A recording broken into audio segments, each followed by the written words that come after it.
The Lord of hosts, the God of Israel, I have broken the yoke of the king of Babylon. 他说：“万军之耶和华以色列人神如此说：我已经折断巴比伦王的轭。” Within 2 years, I am going to bring back to this place all the vessels of the Lord's house, which Nebuchadnezzar, king of Babylon, took away from this place and carried to Babylon. 他说二年之内，我要将巴比伦王尼布甲尼撒从这地掠到巴比伦的器皿，就是耶和华殿中的一切器皿，都带回此地。I am also going to bring back to this place Jeconiah, the son of Jehoiakim, king of Judah, and all the exiles of Judah who went to Babylon, declares the Lord, for I will break the yoke of the king of Babylon. 第4节说：“我又要将犹大王约雅敬的儿子耶哥尼亚和被掳到巴比伦去的一切犹太人带回此地，因为我要折断巴比伦王的轭。”这是耶和华说的。And go over to verse 12. And the word of the Lord came to Jeremiah after Hananiah the prophet had broken the yoke from the neck of Jeremiah. Go and speak to Hananiah, saying, Thus says the Lord, you have broken the yokes of wood, but you have made instead of them yokes of iron. 跳到第12节说，先知亚拿尼亚把先知耶利米颈上的轭折断以后，耶和华的话就临到耶利米说：“你去告诉哈拿尼亚说，耶和华如此说：你折断木轭，却换了铁轭。” And in verse 15, and Jeremiah the prophet said to Hananiah the prophet, Listen now, Hananiah, the Lord has not sent you, and you have made this people trust in a lie. 第15节说，于是先知耶利米对先知哈拿尼亚说：“哈拿尼亚啊，你应当听，耶和华并没有差遣你，你竟使这百姓倚靠谎言。” You see, Hananiah was saying that all of the vessels of the temple will be brought back, and everything will be all right in Israel. 这个假先知这个哈拿尼亚就对以色列人说：“他说你不用怕，2年之内这2年以后这个尼布甲尼撒就会把所有从圣殿掳去的器皿都还回来，没有事，平安无事，太平了。” In spite of the fact that Nebuchadnezzar had already taken King Jeconiah into exile. 但事实是当时情况严重到什么程度？不但这个已经以色列被征服，甚至连犹大王这个约雅敬的儿子都被掳到巴比伦去了，很多犹太人都被掳到巴比伦去了。And so they kept on prophesying that the exiles and the temple artifacts will be returned in 2 years. 他讲到说，意思就是在2年之内，所有的都要回来。你雅各尼亚巴比伦人约雅敬所有的这些器皿都要被带回来。这是假先知报的假平安。And Isaiah was seeing that same thing here in Jerusalem, the attitude that they had. 但是呢，就是在以赛亚书的22章，以赛亚看见这些人当时的这个态度是什么样，他预先看见这个事。But then 8 to 14, it brings in another little bit difficulty. 在第22章的8到14节，又讲到一个更困难的情形。Isaiah prophesies against Jerusalem because when they see the danger now, they see and they're afraid of it to be real. They do not turn to God seeking His help. 在22章的8到14节，是看见说犹大人现在已经意识到这个问题非常的严重，他们非常的惧怕，但是呢，他们没有转向耶和华求帮助、求解救、求拯救，他们反而是反其道而行之。You see in verse 8, in that day you depended on the weapons of the house of the forest, and you saw that the breaches in the wall of the city of David were many, and you collected waters to the lower pool, and you counted the houses of Jerusalem, you tore the houses down to fortify the wall. 你看第8节开始，他说：“那日你就仰望灵库内的军器，你们看见大卫城的破口很多，便积聚下池的水，又数点耶路撒冷的房屋，又将房屋拆毁，修补城墙。” You see, instead of turning to God, they try to gather enough water for the city to use.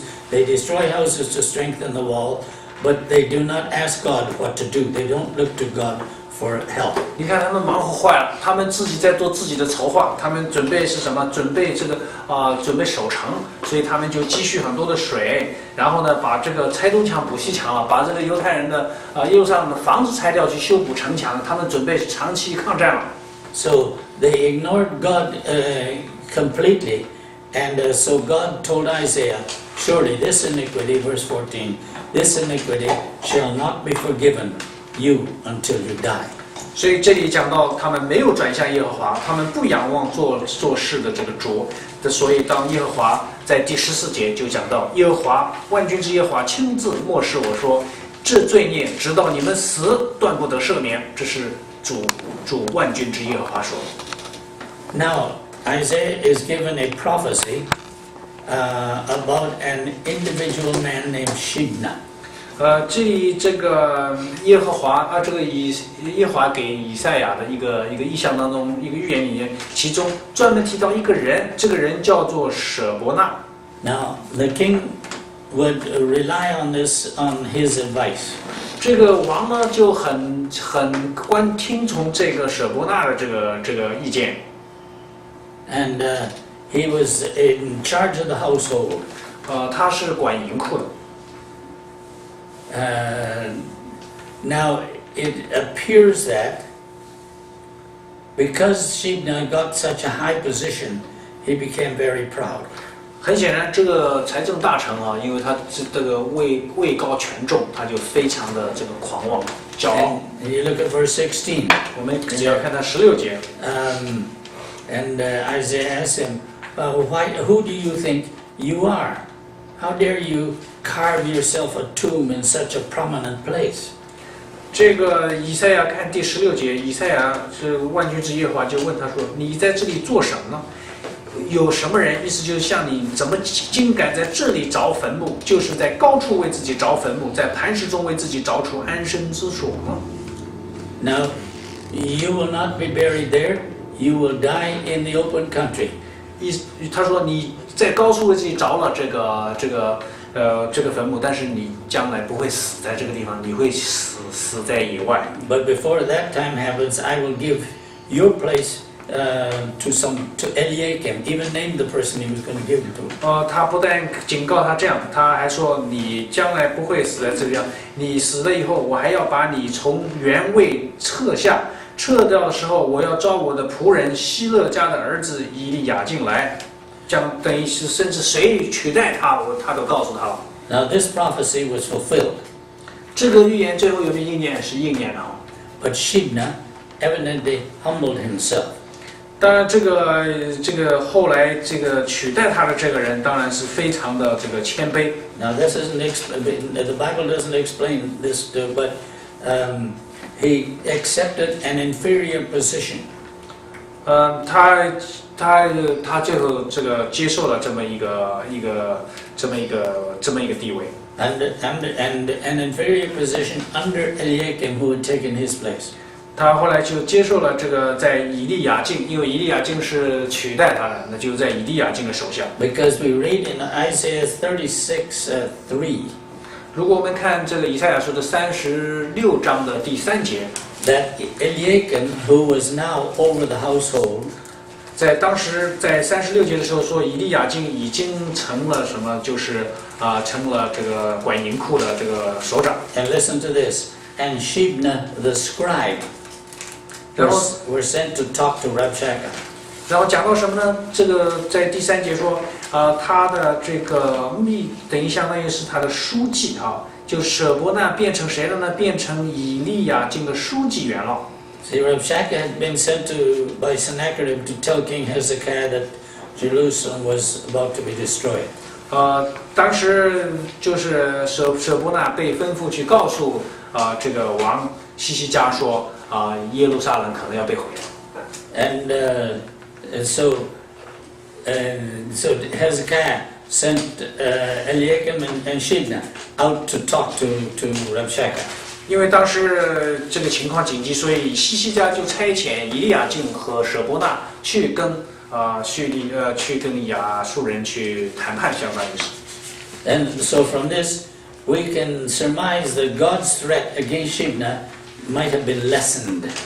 我们可以想象，在以赛亚书第22章，因为耶和华如此的警告舍伯那，使舍伯那这个给舍伯那这个教训的功课呢，舍伯那倒是学了这个功课。He still had a job, but was a lesser one. 他说明什么呢？因为到后来舍伯那还是在当官，只是他比原来的位置财政大臣位置上下来，他做了书记员。And this is a lesson to us to avoid pride. 这对我们也是一个警告，我们不可以就是这个骄傲狂妄。To avoid vaunting ourselves, putting ourselves up. 我们不能够把自己高举。We remember how Jesus upbraided the Pharisees for just this same thing. 我们当时看见主耶和华也是如此的告诫法利赛人。He told his disciples, remember Matthew 5:20, unless your righteousness surpasses the righteousness of the scribes and Pharisees, you shall not enter the kingdom of heaven. 在马太福音第5章，耶稣亲自的跟他的门徒跟他们说，你们的义若不胜过文士和法利赛人的义，断不能进神的国。Now that lesson was a little bit longer, but you can see how God and the nations, the relationships they had with each other. 今天的课是稍微长一点，但是我们通过这些具体的事例来看见神和列国之间的这个关系到底是怎样。And it all boils down to if you obey God and follow God, God can bless your life and use you in this world. 这个归根到底的意思是只有这样：如果你信靠耶和华，你信靠他，而且顺服他，神就可以拿你做这个他合用的器皿，在这个世上成就神的旨意。And another thing and also what we learn is that pride is something that we have to avoid like poison. 然后第二功课我们学的就是人的这个骄傲。是我们必须要这个避免，就像逃避这个毒药一样。Not just pride before God, but pride before people.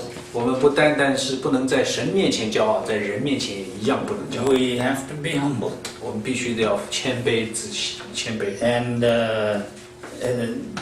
if we don't, the wrath of God will be put on us to straighten us around, not to destroy us totally, but to straighten us and bring us back to Him.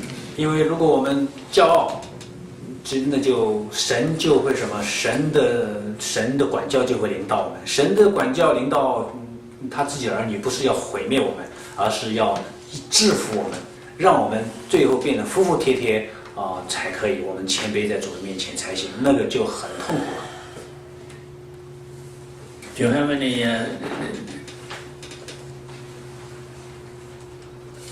I suppose it could be all kinds of questions because there's an awful lot in there that is you have to think about to be able to understand. 这个今天这个从18到22章里面，实际这个里面内容很多当然有些问题你如果要问，应该可以提出不少的问题来，只是我们需要做一些比较多的深入的思考。